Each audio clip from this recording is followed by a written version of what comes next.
Cool. So this is session 2. We have quite a few things to cover today as well. Yesterday was, more of the terminals, VS Code, Git and GitHub, but today is going to be similar stuff that we covered yesterday, but a bit more in depth with regards to some HTML and CSS, because I know we talked about it yesterday, didn't really give a proper definition on it. We're going to go deeper into some templates. We're going to make some requests to the GitHub API. And basically, we're going to build a super simplistic portfolio page today. I made note of this earlier, but I'll make a note of it again, both for new people that just joined and also those in the recording. We have the deliverable section here. Talked about this in yesterday's session, but basically the intention is that when you actually do work for the bootcamp, you'll be following this deliverables page as a reference. We're going to have the actual deliverable for the final project here soon, but the first deliverable is a Hello World Flask application. So once you get your environment sorted, and like I said before, if you're having trouble on Windows with WSL, don't fret to ask in the help channel. Would be building the Hello World Flask application with a twist. The intention is as well is that you'll have all of the code you make in all your deliverables will be put up on GitHub. So if you check in the chat there now, Mo and Kamal dropped a link to a Google form. That'll be on the Discord as well for those in the recording. That will allow you to tell us what your GitHub username is, so we can go and check up on what you're doing, and also maybe give some tips here and there, and also hopefully have the prizes at the end. Anyways, back to actual session number 2. So I have here a example simple portfolio. It's basically the exact application that we had yesterday. I'm just going to make sure that I have that running there now. And of course, Zoom is being a pain. How do I collapse this? Floating meeting controls. Goodbye. There we go. So I have the exact application that we had yesterday with our app.py here. There's a README in this one as well. You'll find this on GitHub. I'll drop the link in the thread as well with regards to the actual thing we're doing today. I'm going to do Flask run. It's going to hopefully work. Localhost 5000, as it says there. It'll give me hello world. You can also then do hello Jack, and it works. Something good yesterday noted by Armin was the hello route that we dropped was taking in user input through the path parameter and then putting it directly into the HTML without escaping it. That was something I should have caught but didn't. I'm thankful that somebody else did. Let me just quickly find how that works. So we're not going to go into detail and security in this workshop. It's not really what we're meant to do here, but there is some concern. If you're ever taking in user data and you're putting it into a page, one of the things you could do is if a malicious actor put in their username as script alert bad, if you don't escape it before you give it to the client on the other end, it potentially might actually execute the code. Thankfully, I don't see an absolute ton of ways when you build a blogging platform that would happen, but just to be aware of that. But anyways, HTML basics. We talked about HTML yesterday, didn't really properly introduce it, but that's what we're going to do now. So I assume most people here might have heard of HTML before or might have some previous experience with it. HTML itself stands for Hypertext Markup Language. It is a markup language that defines the structure of your content. HTML consists of a series of elements which you use to enclose or wrap different parts or content. So what I'm going to do is I'm going to actually close Flask for a second, and I'm going to make a new file called hello.html. Open it up in Vim instinctually, but I'm not going to teach Vim today. But we have a new file here called hello.html. I'm going to type in here, hello world. I'm going to save it. And I'm going to go back to my terminal. I'm going to do open hello HTML. And you'll see it's actually going to open it in my browser.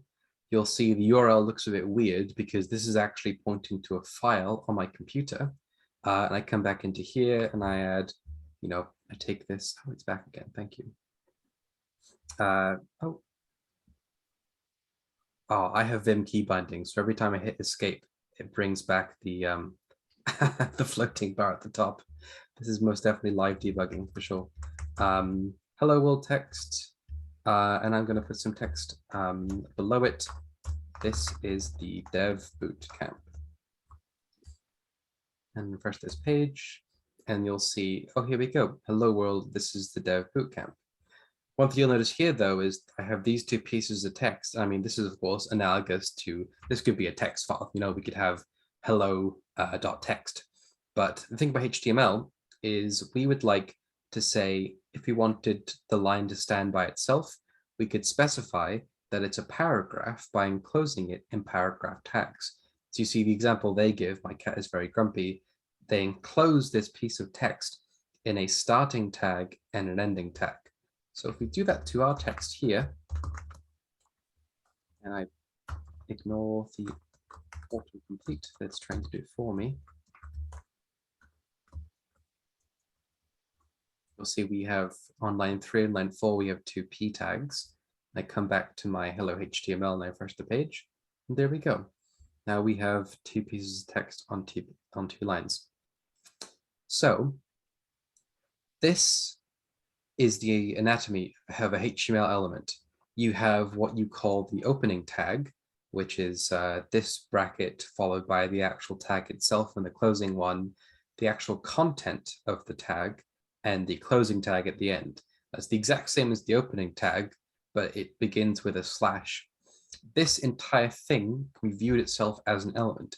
If we come into the browser and we go to the inspect tab, and let's put it on the bottom here, and we actually view inside the body here. I put my mouse over hello world, you'll see it shows up, and I can quickly get to this by right-clicking on this text and going inspect. It brings me to this tag, and I click down to the bottom. You'll see these are 2 distinct p tags. Let's say I want to make this hello world tag a bit bigger though.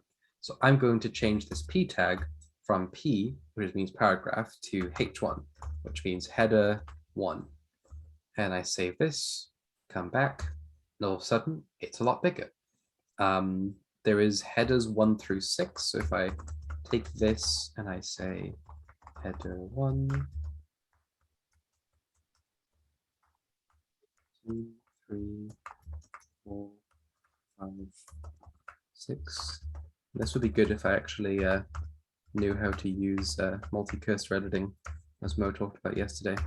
But alas, I'm doing it the scrubbed way with Vim key bindings. This is pretty fast too, to be honest. I legitimately cannot use a text editor without Vim key bindings. Yeah. It's I could tell, but it's very good. It's very entertaining too. Burnt into my skull. And here we go. We have header 1, header 2, header 3, header 4, header 5, to the point where header 6 is absolutely tiny, and we still have our paragraph below. Let's say we want to have a list of things. We can talk about the unordered list, which is UL, and then unordered list itself, you might think, do I do like 1, 2, 3 to do a list of items? You'll come back and you'll see it doesn't really work. You just kind of put some text here. With UL is a bit special. In its context, a UL element expects to have children list item elements. So if I now do LI and then do 1 here, remove these and just do LI 2, LI 3, and just like that, we have 1, 2, 3 in a bulleted list. So you'll see this here. We can talk about this as the UL element, and then this here is an LI element, list item, list item, list item, and this composed together when the browser renders it will be 1, 2, 3 in a bulleted list. If you wanted to make this ordered, we simply take these U's and we make them O's, which stands for ordered list. And then the browser for us will prefix each of these with a number. So we can, reorder these to be technically incorrect, but now they're in the opposite direction. What's cool as well is that, we talk about elements. I can technically take this list item and I can say, make a p tag and call it apple, banana. And I come back to here. And now our list item element, it still is a list item, but it has two p tag elements below it. So one of the powerful things about HTML is you can basically have a bunch of different elements that live inside each other, and then do whatever you want with them. Can you show us the console, how the hierarchy looks? Sure. Show a little better. So in the actual elements tab, yeah. So you'll see here, now it's Chrome does it magically for us. Technically, all HTML documents start with a HTML tag with a head and a body. Everything that we had here is interpreted as so. You'll see we have the H1 element here. We have OL element, which has all its children. We then have the first list item element, and then we have the apple element and the banana element. Just to make sure our semantics are right. I know I talked about with, in our actual code here, we just have a couple tags, but the browser is interpreting it as we want all this stuff to be in the body, which is correct. But usually, in most circumstances, you would start out with what is called a HTML skeleton. So I already have one of these. I'm going to paste this in here. You don't have to worry too much about all this stuff, but you'll notice that I'm going to take all the code we had before, and I'm going to put it in what is called a body tag, which is also an element itself. And I'm going to indent it to the right a few times. I'm also, for now, going to call this hello.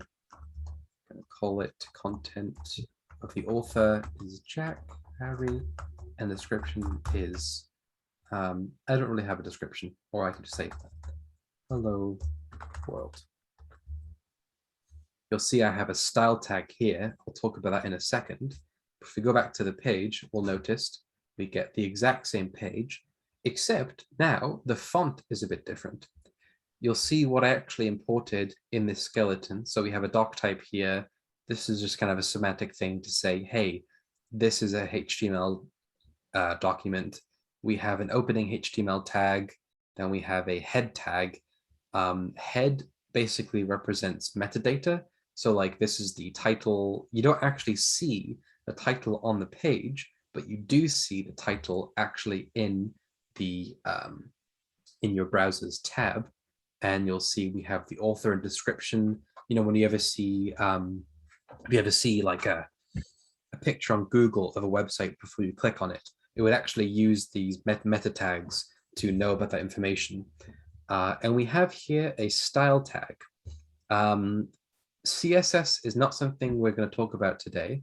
CSS is something that stands for cascading style sheets. As you can tell by this document that I have here, not this one. My clipboard is being weird with me. CSS is basically what you use to make websites look pretty. HTML can be think of as the skeleton of a website. The CSS is your, skin and muscles and so on. And then we will briefly touch on JavaScript a little bit later on, which can be thought as the nervous system. But this here is the actual skeleton. It's the content. And here we have a CSS definition. So this style tag, anything between here will be interpreted as CSS. Here we're saying, hey, every time that you have a body tag, I want you, and you define it between these two braces here, the font family of this tag should be sans serif. So if we actually go back into here and we look at the body tag, you'll see it has a styles attribute in the inspector. And it says that, on line 9 of hello.html, we defined that we wanted to have the body tag have a font family of sans serif. We'd actually even go in here, we can change this to monospace. And all of a sudden, our website looks like a terminal. You could change it back to serif, which is what it defaults to, but I have picked sans serif as the font of choice. Technically, you could go for like Helvetica, and it would work, but this might not be cross-browser because some people might not have the Helvetica font installed. In this circumstance, you can actually do Helvetica space Helvetica comma sans serif, which means it'll try to use Helvetica, but then it'll fall back to sans serif afterwards. This is pretty much all the CSS we're going to go over today. The last session is actually where we're going to dig in to the specifics of how to make websites look pretty. But for today, we're going to try and keep it pretty simplistic. So I think that's good for the HTML and CSS question. Do you have anything to say with regards to things I haven't covered well, or do you think we're good to go on to the templates next? I think, well, we're good to go into templates now. Unless someone has a question in the chat that's not clear, we can get as we go. Yeah, I'll keep an eye on the chat, of course, as throughout this, if anyone has any clarifications or anything like that. But yeah, we're going to go ahead. So let me just make sure I get some windows open that I need to in my other monitor real quick. So we want to build a portfolio site. I mentioned this yesterday and we showed it off, but I have a version of the portfolio site up on Python Anywhere. I'm going to take a copy of this. I'm going to put it in the chat just so you guys here can use it as well. So this site itself has a main page called the About page that contains a hello, my name is, a nice picture here as well, piece of text at the bottom with some social links. We have a blog page. Not going to cover this today, this will be later, but the two things we're also going to do today is the projects page and the contact page as well. So to start off, I'm going to get some code copied to my clip right here. I'm going to close Hello HTML for now. I'm going to come back into app.py. So we have our hello world and our hello name. I'm going to get these removed for now. And what we want to do here is actually get a template on the go. So Flask gives us a render template method. Let's check that thing is correct. And render template is invoked as so. So we're going to call this one, our slash route is going to be our about underscore page. So I'm going to call the function that so I know what it means. And I want our about page to return render template with about.html. We know we also want to have two other things. So we're going to do two more of these. And I'm going to have our projects and contact. And I'm going to need to change this to projects and change this to contact. So we try and run this, we come back in, we view this, and we do Flask run, and it goes, oh no. Oh, because I have made functions to find the same thing, which I didn't intend to. Once that error is gone, Flask starts up, we go to localhost 5000, and it goes internal server error, oh no. And it says raise template not found about HTML, which is what we expected because we referenced a file called about.html, but we didn't actually make it. What you can do during development as well, if you want to get better error messages in your console, is before you do Flask run, I have, you can do something along the lines of env Flask environment equals development. Terminal a bit smaller so you can see that in one command. And I refresh this page and it doesn't work because I think it's Flask env, not Flask environment. There we go. So now we get a much better error page. It actually even tells us exactly the the stack trace of where that went wrong. We can even then copy exactly what line of code that will be. When we click this button, we can even open up like a debugging shell. So this gives us like a debugger pin code and come in here, confirm pin. And now we can like debug, like we have app here. I can type app in my console and it actually will give us all of the data. Anyways, this should enable hot reloads for you as well, Jack, right? Yep. So in this case, if I say make this, instead of do this, I return hello, and I save this. I think the hot reloading itself, I'm not sure if it's baked into the pages. I think it does bake itself into the fact that Flask itself will restart. It's not like React where it refreshes the page for you, but you see, I changed this to return hello and it worked. Bring it back to this again, and we get an error page again. So we're going to make a new directory here. We're going to call it templates. Same exact thing that we had over in yesterday's. We're going to quit our about.html. We're going to say, hello, my name is John Doe, which is a nice placeholder name for now. Come back, refresh this page. There we go. Hello, my name is John Doe. We still wanted to have a couple other different pages as well. I would love this to get out of the way, which it never will. Project HTML and contact HTML. So if we try and go to /contact right now, doesn't get very happy, but we take this about page, say we copy, we paste it, then we call it contact. I'm gonna copy this one, paste this one, call this one projects. We can leave in the text here, contact, and text here, projects. I come back, refresh this page. There we go. We have the contact page. We have the projects page. Oh, is it project or projects? I'm not sure if I typed that one correctly.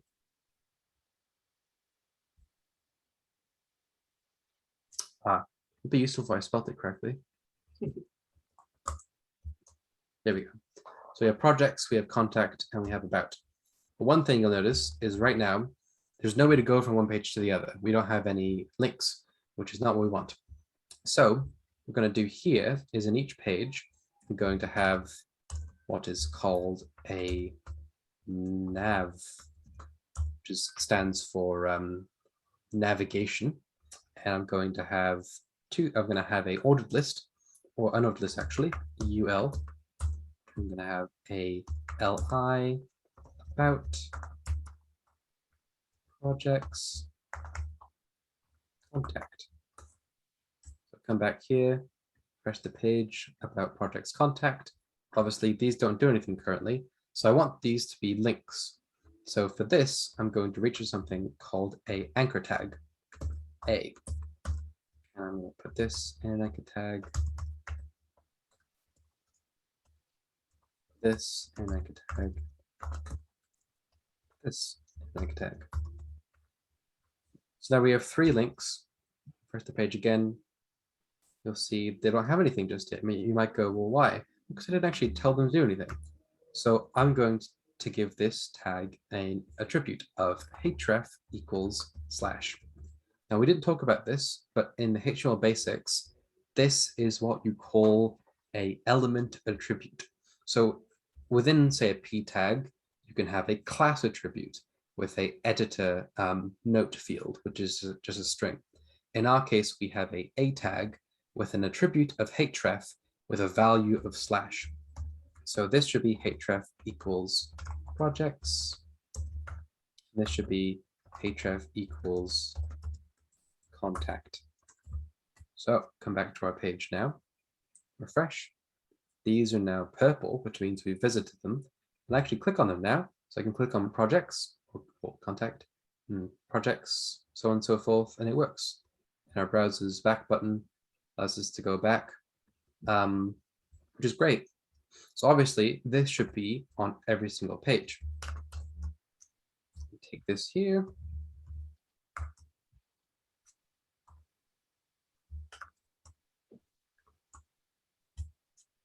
and refresh the page. Now, if I did not pick it up, it would be helpful if I save that file.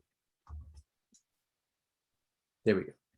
So now we can go projects, contact, works perfect. But if you're a competent programmer, you might ask yourself, well, I don't like the fact that I had to copy this code. Say if I want to make it go from UL to OL for some reason to make these an ordered list of things, and I refresh the page, it's only on the about page. We don't want this. We don't want to have to copy it every single time. So I'm going to get into something called template inheritance. So this is quite similar to object-oriented programming, where you have classes and class structure. I'm going to create something called layout.html. And I'm going to take hello HTML, the code we did earlier, and I'm going to copy this here. Also, I'm going to do a few things here. Let me just grab some code that I have elsewhere. You'll see what I'm doing in a second. So in my title, you see right now we just have this bit of text here. I'm going to replace this with this block title end block. I'm then going to do something as well.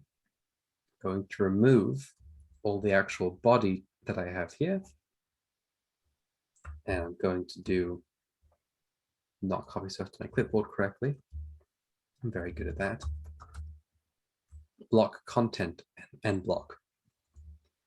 So what we've done here is we've defined a base template for the other pages to work off of.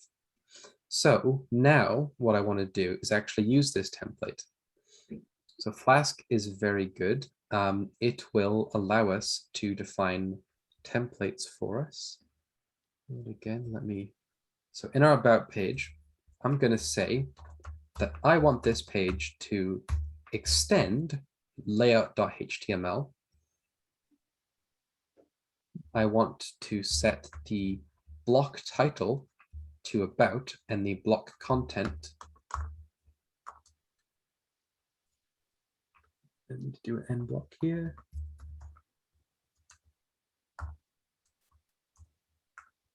So I've set the block title to about, and I've set the block content to this selection of code here. So now if I go back to my about HTML, you'll see the CSS is different because it's now using the layout CSS that we have defined above. And the layout CSS itself, contains this little font family we did here. The one thing you'll note is that, we still have this nav tag in here. So what I'm going to do is I'm going to take this nav and I'm going to go back into layout HTML. I'm going to put this code that we put here on top and clean this up a bit. So now the about page is only a piece of text that says, hello, my name is John Doe. I'm going to make this a H1 so it's nice and big.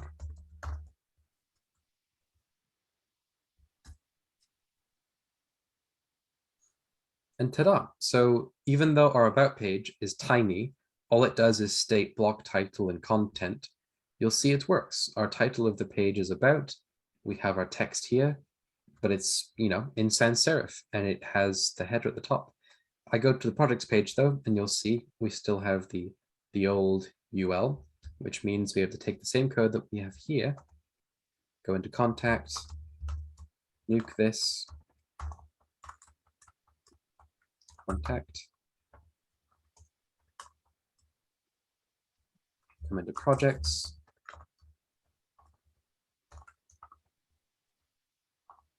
I typed contact. My brain's thinking too quickly. And then fix this as well. So now in our about HTML, we have our about and our H1. In our contact, we have contact in our H1. In projects, we have projects in our H1. Consistent capitalization as well. Now we go to projects and contact. And there we go. We have the same exact base HTML, And then each subsequent page itself is quite minimalistic in comparison. So one last thing, I'm going to talk about a couple of things to do with templates that we haven't talked about just yet, and then we'll get onto the API section. I'm going to show you, let's say we wanted to make the name of whoever's portfolio this was generic. So if I go, hello, my name is, and then I just do name. I think I can do that. Let me just make sure I can do that before I go ahead. Yep. I think that's the syntax, right? Well, Yep. we'll see if it works. So I do go, hello, my name is name, and I go back to this page. It says empty because I haven't defined what name is. So if I go back to my app.py, and let's say I'm going to put at the top here, name equals Jack, and then I come back here. It still doesn't say anything because I have to pass it to the template. So if I do this and I say name equals name, refresh the page, just like that, name is Jack. So now we can come into our code itself and say, this could be anything. This could be Bob. And I refresh this page, and all of a sudden, name is now equal to Bob. And a nice thing we can do as well with this is say in our layout HTML, we want to have our name always be, so our content should also be name for this.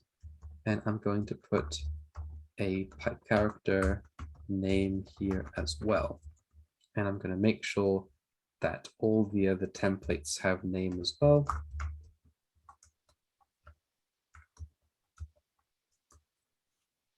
I come back in here and you'll see the title of the page is now about pipe character Bob in each occurrence.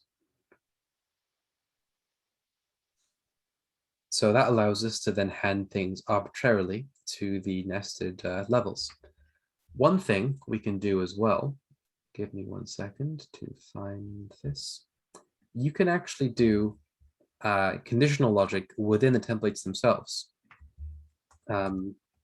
I take this code here. If name is none,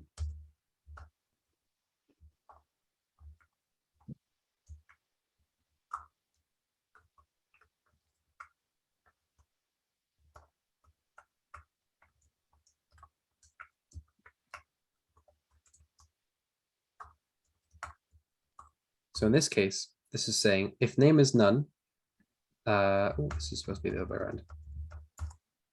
If name is none, which means name is not defined, I'm going to return, I don't know who I am, else I'm going to return this. So if I come back into here, you'll see that I have typed this incorrectly because I meant to do this here. It says, hello, my name is Bob, but I come in here, maybe I set name equal to none, like so. I don't know who I am. So now we actually have conditional logic within our templates. One last thing as well is say I have a list of grocery items. So I'm going to say list of food. And I'm going to say I want to go to the grocery store to get some tea. I want to get some apples. I also want to pick up some ramen as well, Perfect stuff. Now I'm going to put this for now in the about page, and I'm going to say list of food equals list of food.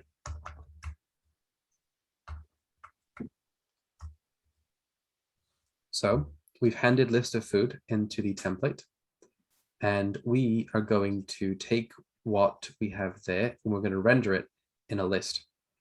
So if you're given a list and say you want to print them out, you might reach for a for loop. And that's exactly what we're going to do, except we're going to do it inside of Ginger templates.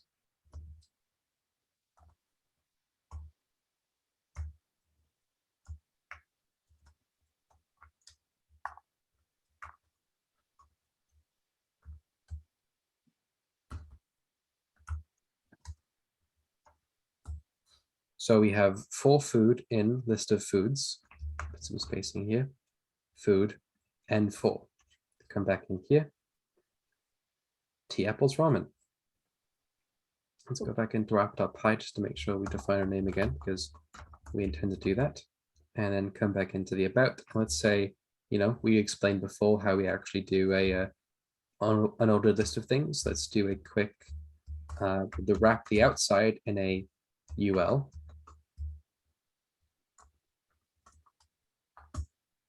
Make sure we put the for loop inside, and then we're going to do an li. We don't have to do it for each one because this is smart enough to know how to do it for us. There we go. Tea Apples Ramen.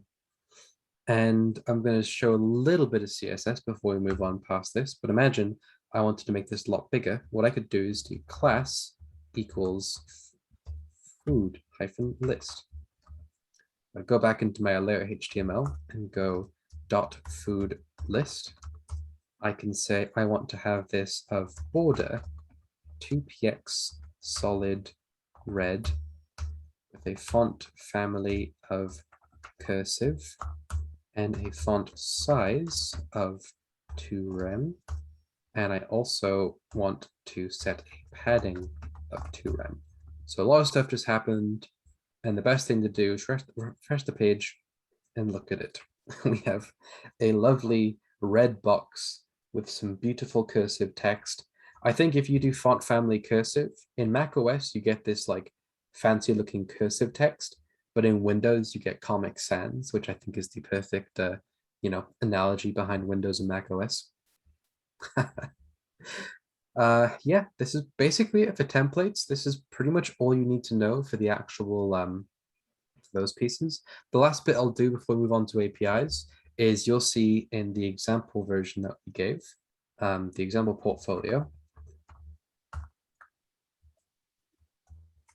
we had a nice big image on the main page. So I'm going to show you how you would put an image here, and then we'll move on. So I'm going to close Flask for now. I'm going to use CP, which is a file for copying things. I'm going to copy something inside my downloads folder, which I've already got, image.png, and I'm going to put that in my local directory. So CP tilde downloads image png dot. You'll see now we actually have a new image.png here, which is some images, some peppers I got as a test image. And I'm going to put this in a directory called static. So let me just come in here, create a new folder called static. I'm going to move in my image.png into the static directory.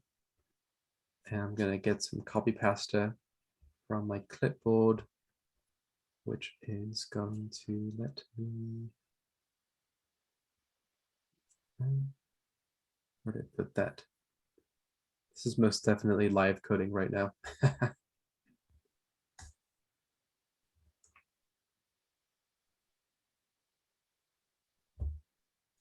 So we put our image.png in the static directory, and we're going to want to put that on our about page.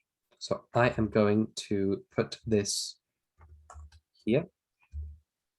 And you'll see I have an image tag. So yet again, just like H1 and UL and LI, this one is IMG for image. This one is special in that you'll see it doesn't have a beginning and ending. It ends with a slash, which means it's a self-closing tag. And I'll change this from johndoe.jpg to image.png. You don't have to worry about this too much. You'll see this here is URL4 static file name image.png, which means this will look in the static directory and it will generate an image based on this. So I come back into about, refresh the page, connection refused because I'm not running Flask, do Flask run, refresh the page here. There we go. Hello, my name is Jack, and we have our image right there. Perfect. Yeah, just to answer Kunal's question in the chat, should our portfolio look exactly like yours? Actually, no. This is kind of like the skeleton or like the default template that we're building. It's really up to you how to customize and make it your own.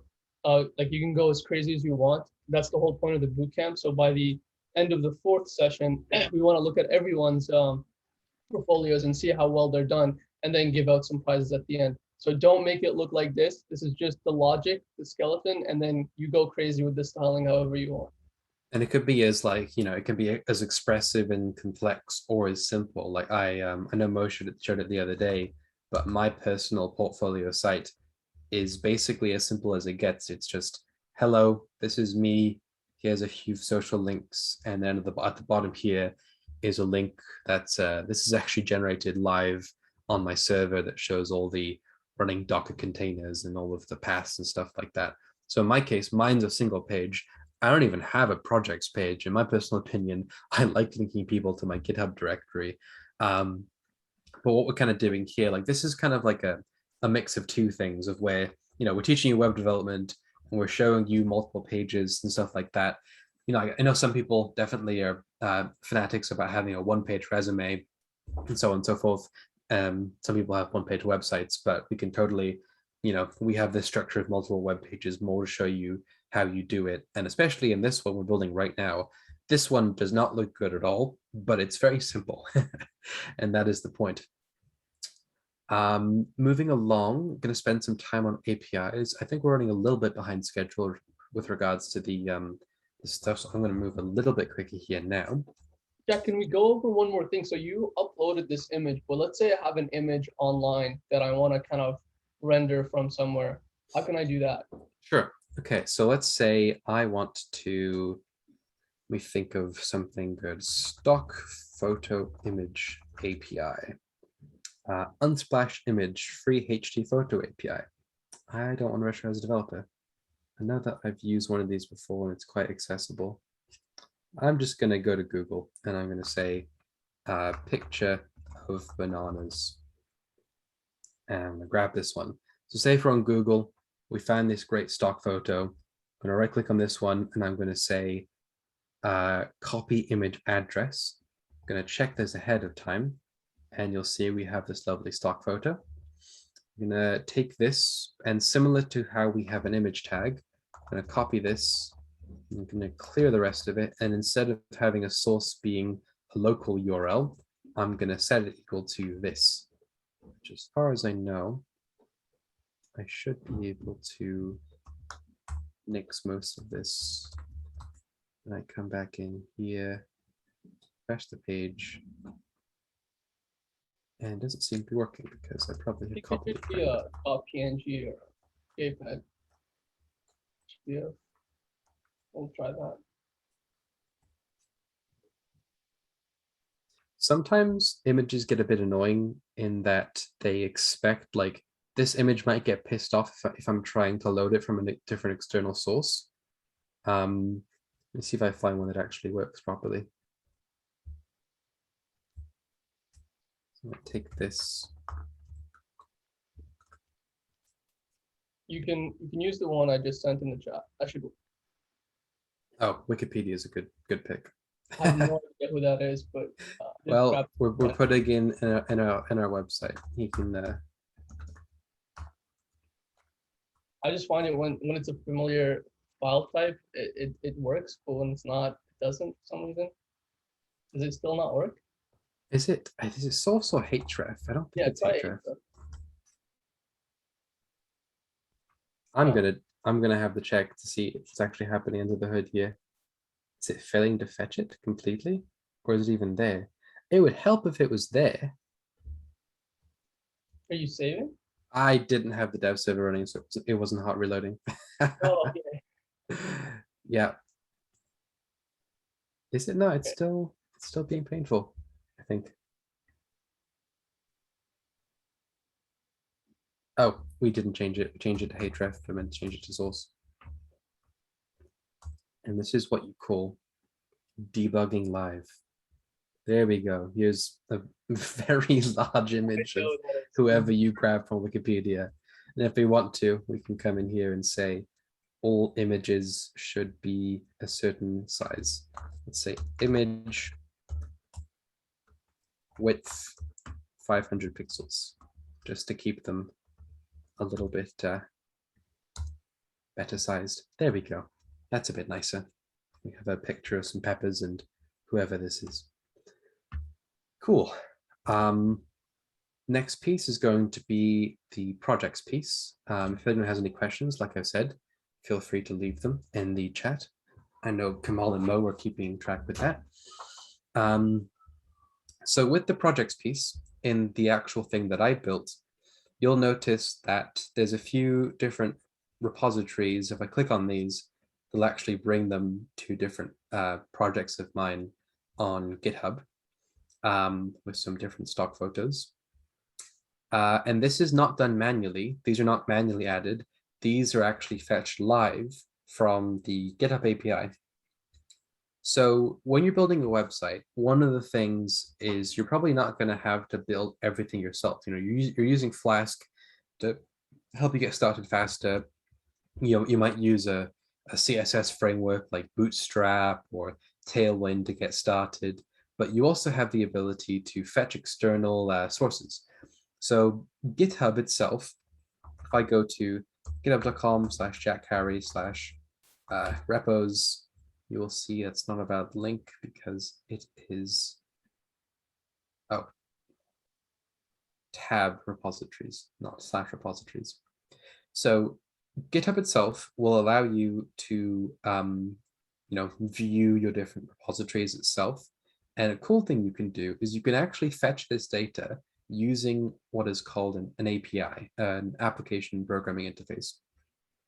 So if I go to api.github.com, and for now, you'll see it's auto-completing to what I want to do, but for now, I just want to hit it by itself. You'll see API github.com gives me a bunch of different information about my own user, even tells you like if you want to get your current user, you go to api.github.com/user. Still trying to autocomplete. I want it to. Oh, cross authentication. I'm not going to worry about that just now. But what I'm going to do is I'm going to go to api.github.com/user/jackharry/repos. So any GitHub username I can throw in here. If anyone in chat wants to throw in theirs, I can throw it into this as well, just to like give it a try with someone else's. But I go to this and you'll see it comes back with this big blob of data. This data you hear is something called JSON, JavaScript object notation. You'll see that it has a bunch of stuff in here. I'm going to collapse a couple of these, but you'll see all of the name attributes. This is name 2021.cr, 202048.rs, event 2019. So all of these are different GitHub repositories that I have up on the internet. So I am going to want to fetch this. So I'm going to take this URL and I'm going to put it inside my code here. I'm going to say GitHub projects URL. And I want to fetch this data. Like the data that I have here, I want to pull into Python. So for this, I'm going to reach for something called requests. So Python requests is a library that allows you to actually fetch data as if you were a web browser inside of Python. So I'm going to do import requests. I'm going to do pip install requests. It's going to download a bunch of packages, make sure I'm in my VNV. I'm going to try and do Flask run. It should still work. Fantastic. And I'm going to get some code that'll actually fetch this. So I'm going to do projects equals request.get GitHub repos URL.json. I'm going to call this one projects from GitHub. So I'm going to do print projects from GitHub, and I'm going to do exit 0 for now because I don't actually want to run all this code below. I'm just going to do a exit 0. So now when I do a Flask run, you'll see it gets mad at me because I don't have the right variable here. GitHub projects URL. Ta-da! All the data that you see in this page here is now in my terminal. It's an absolute ton of stuff. We don't really care about it. It's actually quite a bit. And we're going to write some code that actually iterates over it. So you'll see here, this is a list of JSON. And each piece of JSON itself has a name attribute. So I am going to remove this print statement because it prints way too much. I'm going to say for project in projects from GitHub, print project dot array access name. This is a Python dictionary. So I take this, I do fast run, and ta-da, it gives us a selection of projects. Now this isn't all of my repository, it's because I have more than the max page limit. I'd assume for most people this would be fine, but in this case I would have to keep fetching the API to get more and more pages, but for now we'll keep it at this. And let's say it has project name. See, it has a description as well. So let's say here name equals to project name, desk equals project description, and URL equals project. And this URL here, HTML underscore URL. So now if I do this, I do print name desk URL, like so, you'll see we get each project, the description, and the URL to that project as well. So now that we have this data here, let's actually put it into an array. So I'm going to call this one projects equals this. It's going to be an empty list. And I'm going to do projects dot push. Is it append or is it push? I think it's push. It's append. I haven't written Python in a while. And append will take in languages. I keep switching languages all the time. Name.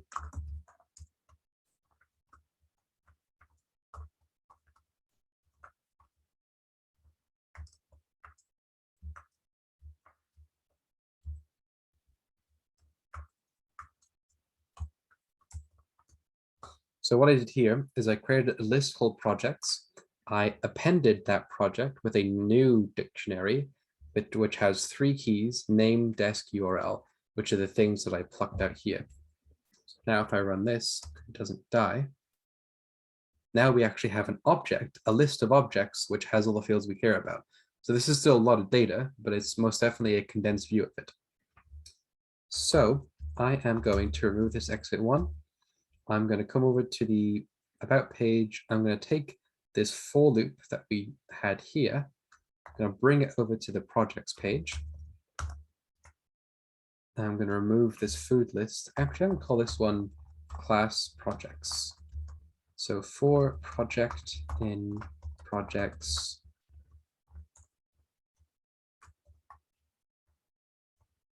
project name.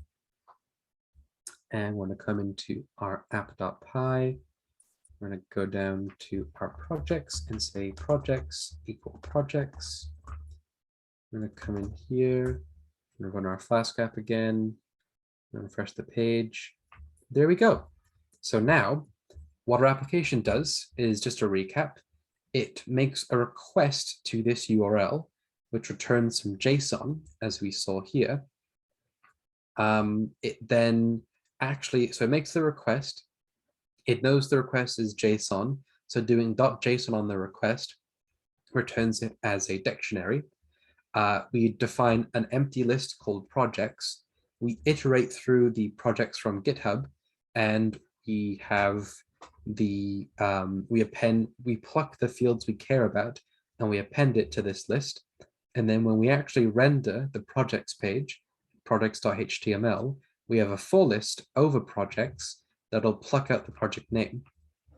So as we had before, we can make this a tag with a href equal to, in this case, it's project URL.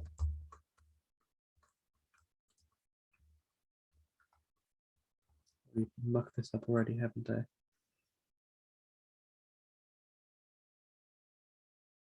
I think this is fine. I think the formatting is just mucking up. We'll see in a second anyways. Actually, I can do this. This works better. You can mix single and double quotes in Ginger templates. And now each one of these is actually clickable. I can click on them and it'll bring me to the page. And I can then make it so that it has the description afterwards. Project disk, like so. Come back in, refresh the page. Ta-da! This is most definitely a rudimentary page in comparison to this one, because this has a bit of some nice CSS to it. But as you can tell, we have a project page. The data here is actually being fed from the GitHub API. And let's do a little bit of styling. Yet again, I'll breeze through this without explaining it very much, but say dot projects. I want to give this a border of 1px dashed green. And I also, what I want to do, just to check one last thing, is I want any li under projects should have a margin top of 2 rem. So it gives me some nice spacing between different things. Just like that, we have a more spaced out view. We have our unordered list having an actual dashed border, and we have a list of projects.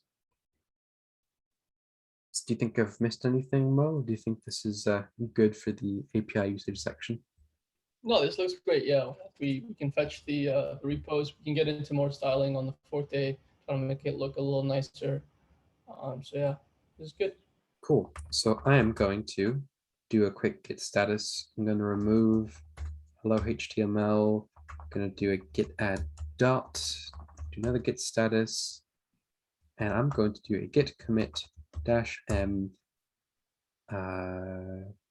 filled out the basic portfolio structure with GitHub fetching and git pepper.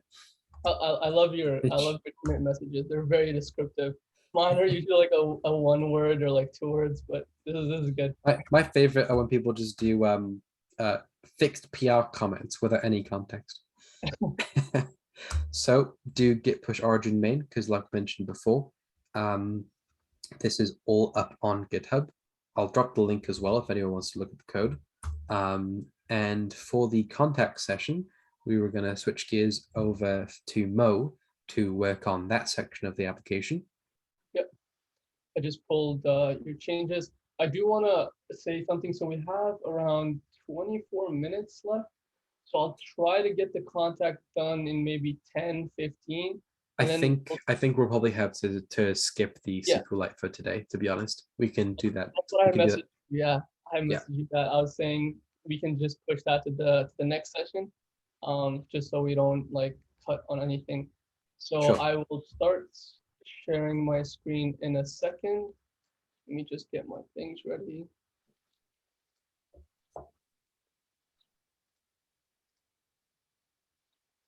Okay, cool.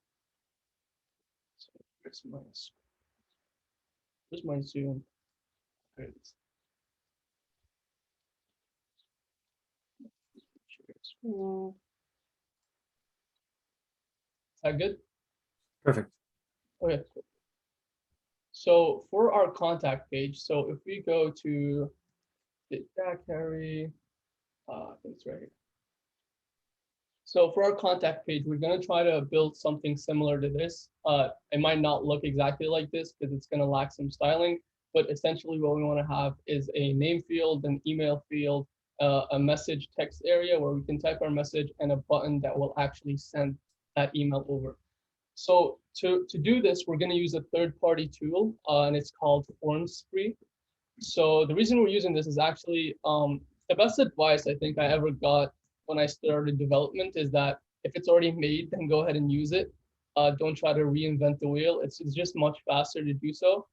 So FormSpree is free. They give you about 50 requests a month to basically receive 50 emails per month. And I think that's more than enough for a portfolio. Your portfolio is usually maybe viewed by recruiters if you're applying to jobs and whatnot. And if you're getting more than 50 recruiters a month to look at your website, then you're doing something very, very right. And so keep doing that. But if you want to buy more requests, you can, but 50 is what the free version has. So what I want you guys to do is go to formspree.io and create an account. So I already have an account, but just to, okay, so I already have an account, but just so like everyone is on the same page, I'm gonna try to make an account quickly and see if that takes as much time as you guys. I'm gonna use a throwaway email here. Just remember the password. Understand. Make sure to change your password after this, because I think we all Yes, just I saw it. will. Yeah, I will. I will do so. And yeah, so it was very quick. So if you guys followed along, you probably got it done already. So what you want to do is you want to click, you can create a new project or create a new forum. It's just the file structure, but you can create a new forum. You have to, okay, so you need to verify your email. Okay, so once you verify your email, it should look something like this.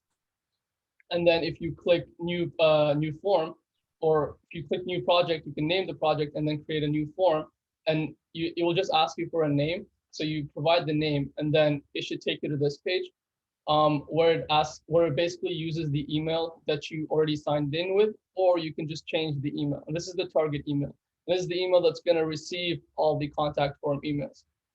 So once you're at this page, you can go to integration, and you can see a couple of things here. And first thing is your forms endpoint. So this is what you're gonna use to hit the endpoint to basically send the requests over. So this is very important, and this should be private as well, and we'll get to that after.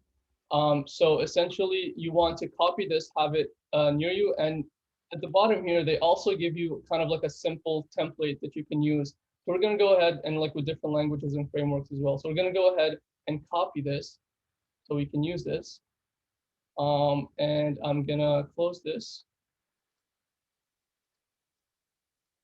And then we wanna go into our contact page, and let's just provide that here. And we're gonna save that. That's one.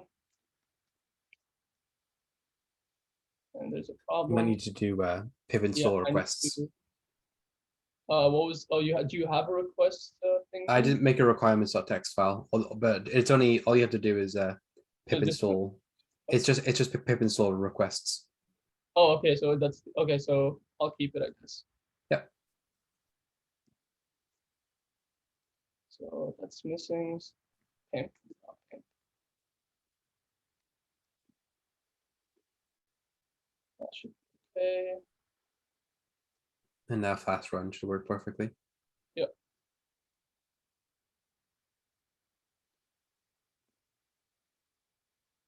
And if we refresh, here we go. Then if we go to our contact, just made right here, saved, we should see a very simple, not very good looking contact. And what we can, well, it already kind of pasted our API key here for us. So let's just test this out. So if we put in our email and we put in a message, say send, to say thanks, the form was submitted successfully. And to check this, I can actually log into this email, which I'm using the Hack Frost email, the operations email. So if I go to that, I think it takes a couple of seconds, but go to unread emails. That's not the right email. There we go. It tells us that we have a new form submission, and this is the message, and this is where it's coming.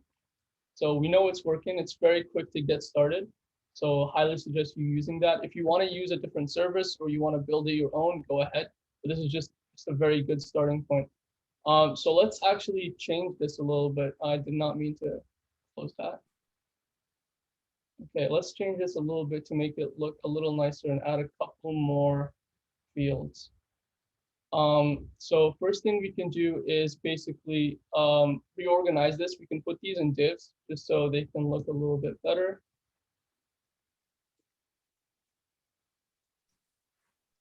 I'm gonna copy this label here and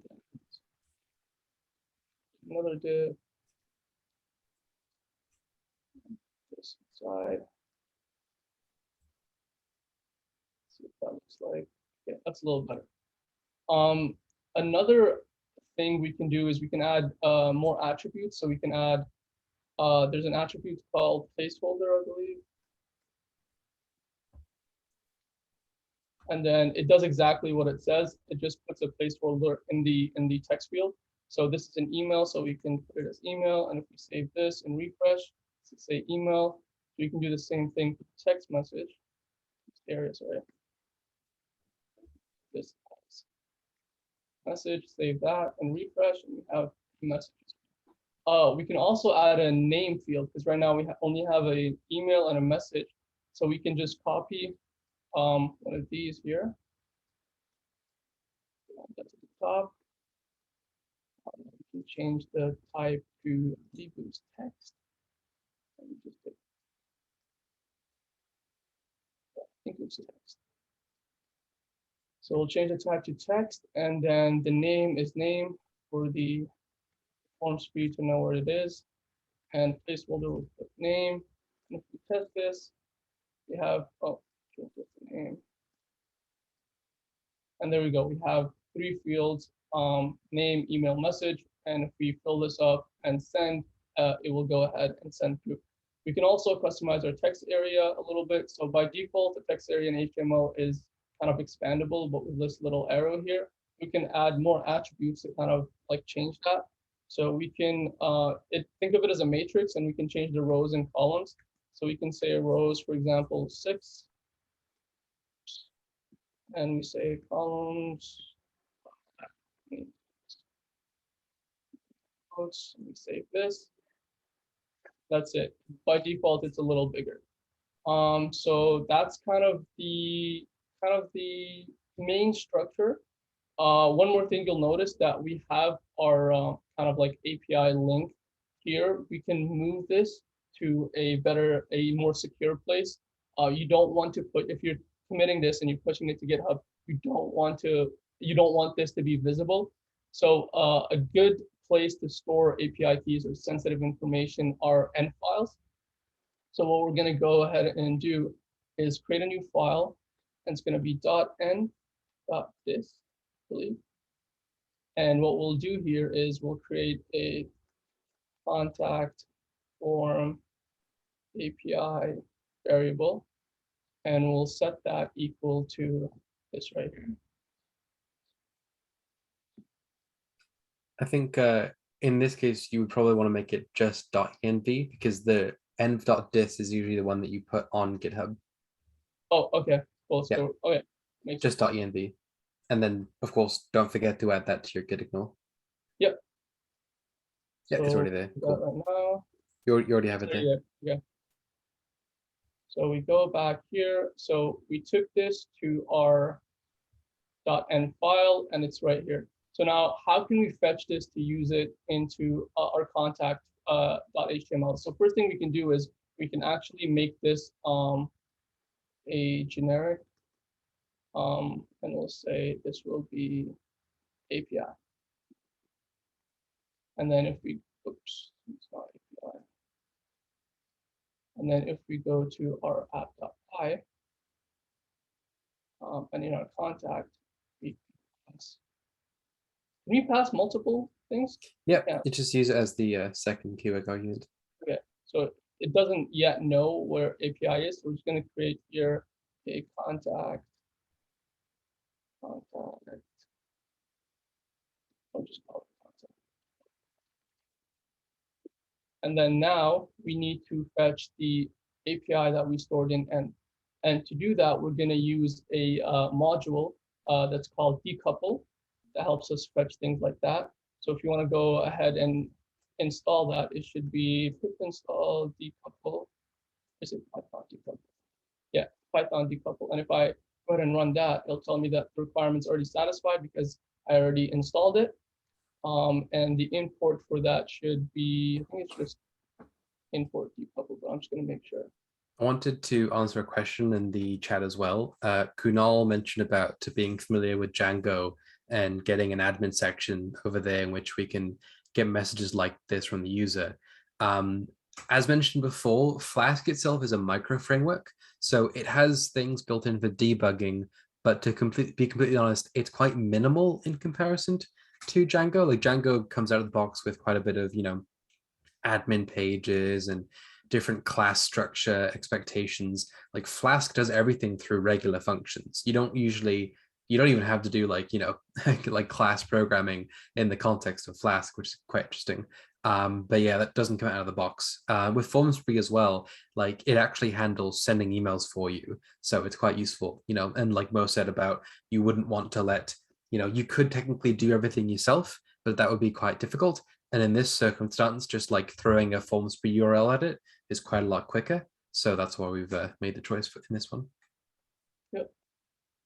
Cool. So we've installed Python decouple and we've imported it with just saying import decouple. And now we can call this config method to basically read whatever parameters in our end file to the local variable in app.py. So we can go ahead and take this name that we named here and pass it in the first parameter. And then we can set this to our API field. And what this should do is basically, this again, nothing's going to change visually, but we know that this will still work if we send another email. You could check the HTML if you want to do as well to see if it was still there. Oh, yeah. Like inspect, you mean? Well, it tells us that it's been sent successfully, so we know that it worked. It would say otherwise that the API key was not configured or something. So we know that it worked, which is great. And yeah, that's kind of really pretty much it. We have a simple contact form. You can add your name, email, and the message you want, as well as your API is safe and hidden in this .env. You always want to kind of ignore this so it doesn't actually get published. And that's pretty much it. Again, as I said, this will give you 50 requests, and then beyond that, you will need to pay.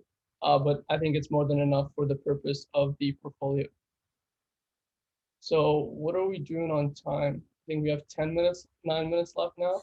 Yeah, so, we were going to get 20 minutes to at least introduce SQLite and Kunal about the database thing.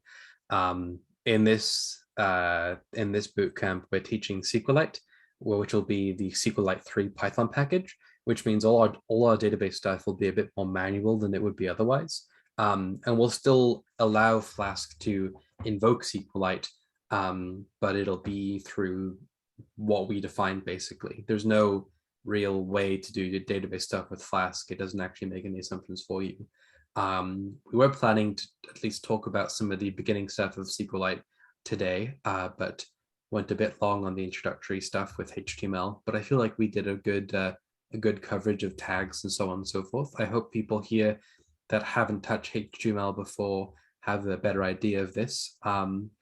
There's obviously, entire fields of web development and quite a bit of work in the world for web developers. So there's quite a bit of complexity to web development, especially making things look good and responsive, so on and so forth. But definitely with these introductory portfolio websites you're building, you don't have to worry about the complexities of them. Having something minimal when you're starting is completely fine. But yeah, probably our next session, which is around a week from today, next Saturday at 1 p.m, we're going to be actually showing how you're going to take this Flask application and put it in the cloud. So just like how we keep going to jackharry.pythonanywhere.com, we'll be able to go to say, mo.pythonanywhere.com or Kunal or, Armin, anyone who creates an account will have their own subdomain on there, and we'll learn how to actually deploy these Flask applications. And since that likely won't take the entire session, we're also going to talk about getting the backend wired up to SQLite, so we could have actionable queries on creating data. And when we get to the blog section, the reaction section will be using SQLite. But yeah, that was today's session. Just put up a poll to about how did you find the information presented in this session, if anyone here wants to do that. I guess we're back into Q&A mode for anyone who is still around. and for probably the next session.